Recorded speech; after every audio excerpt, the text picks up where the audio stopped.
Hi everyone, welcome back to another video from Gameplay Classic. In this tutorial, I'm gonna help you learn how you can add friends on HeadBall 2. To add friends on HeadBall 2, first of all, open up the HeadBall 2 application on your device. Once you're in the main home screen, tap on the Friends tab at the bottom right-hand corner. Go ahead and tap on the Add Friend button at the top. And you can now type in the name of the person by searching their username in the search box at the top. Type down the name and tap on the search icon. And after you get the player in the search result, you can then go ahead and find them and tap the Add Friend button right next to their name. After tapping the Add Friend button, you will then be able to send a friend request.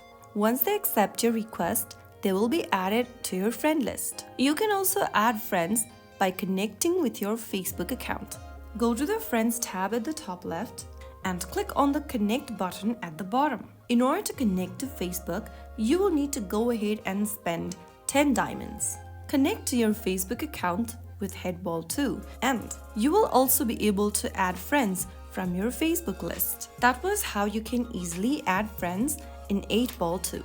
If you found the video to be helpful, make sure to give us a thumbs up and subscribe to Gameplay Classic for more tutorials. I will be back in the next video. Thanks for watching.